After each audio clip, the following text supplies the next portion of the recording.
We were one time located in a building right directly across the street from here, and every day we would look over, and this was literally, just debris dump. There were refrigerators, car parts, tires, of course, all kind of trash. And it was really quite dangerous. You couldn't even walk through here. In fact, the city couldn't plow it either because there was so much stuff here. Yeah. So a few neighbors that come and sit at our organization, we decided let's clean it up a little bit across the street. And our first step was, of course, getting rid of all the debris and leveling the land off. And then after that, we decided to go ahead and try a garden. We had an abundance of car tires that had been dumped here, so we decided that we would utilize those tires. And we began to bolt them together in different designs and things and paint them and use them for planters, so to speak. So as we got started, because at first the soil wasn't really great here because whatever buildings were here were buried here as well.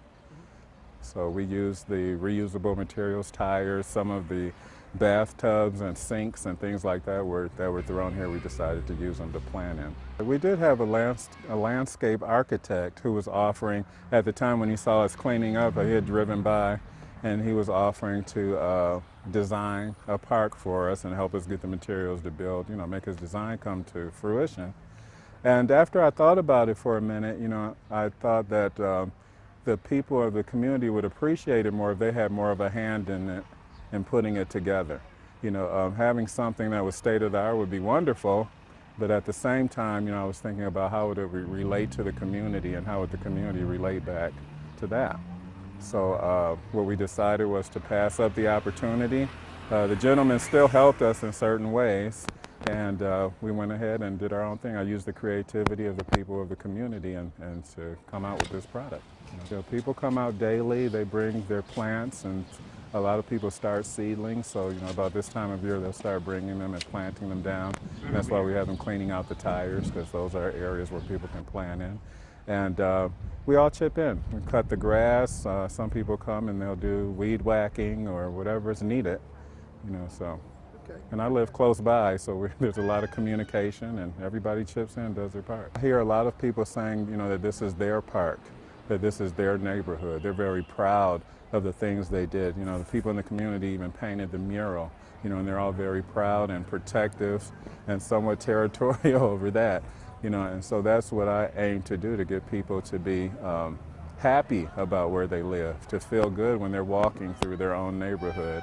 And I even notice how people begin to fix their own yards up, as a result of this, because it just makes you feel good.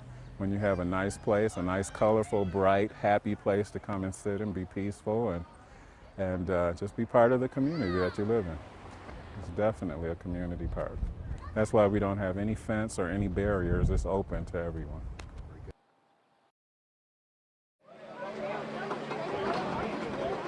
Every Thursday we have what we call our free market. It's through a program through the food bank called Produce to People. And one of our concerns here as an agency was that people were able to receive healthy food, fresh fruits and produce. And so we started the program. And every Thursday we do it year-round, winter, rain, snow, doesn't matter. But every Thursday we give out between 15 and 20,000 pounds of vegetables. I live in the neighborhood as well, and walking around on trash collection day, I noticed there's lots of pizza boxes and McDonald's and microwave foods in on the curb. And so I decided, if people could eat a little healthier, that maybe they'd, do a lot better. Poverty brings on a lot of things. A lot of people in this neighborhood have high blood pressure and diabetes and things of that sort. And even though most food banks give them canned goods, those canned goods are full of sodium and whatnot, and fresh produce is always the better choice. What we've evolved to at this point is that not only do people bring seedlings here, but I always have an abundance of seeds and plants, and I pass them out as well so that people can have gardens at their home. I encourage them to do so. And then at harvest time, we all trade things and trade fruit and look at what we grew.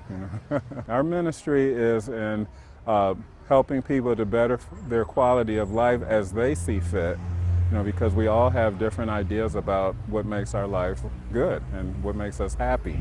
So what we try to do is help people to accommodate themselves on what they want, and then to care about each other and respect each other because we're all important. You know, we're all placed here for a reason and with a purpose, and we all need each other.